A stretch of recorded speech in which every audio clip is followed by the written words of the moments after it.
Hi friends, welcome back to my channel. ఏంటి ఇదంతా అని చూస్తున్నారా? తెలుసుగా అందరికీ, మీకు కొత్తిమీర అండి. నేనే విత్తనాలు చల్లితే ఇలా వచ్చిందనమాట. 2 months అవుతుంది అనుకుంటా. ఇప్పటికి 2 times కోసాను. మళ్ళీ ఇప్పుడు ఈరోజు సండే కాబట్టి ఇంట్లోకి అవసరమని కొత్తిమీర కోయడానికి అందరూ అన్ని హార్వెస్ట్లు చేస్తారు. కొత్తిమీర కూడా హార్వెస్ట్ చేద్దామని వచ్చాను. ఎలా ఉంది కొత్తిమీర? చాలా ఫ్రెష్గా. నేనైతే చేతితో కట్ చేస్తున్నాను. కత్తెరతో అయితే మంచిగా వస్తుంది అనుకుంటాను.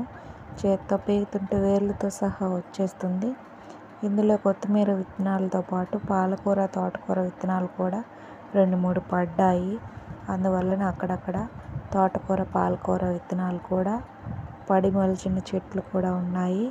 కొత్తిమీర అయితే చాలా ఫ్రెష్గా ఉంది. ఎంతో టేస్టీగా ఉందన్నమాట. మంచి స్మెల్ వస్తుంది. ఈ వీడియో మీకు నచ్చినట్లయితే లైక్ చేసి సబ్స్క్రైబ్ చేయండి. Thank you.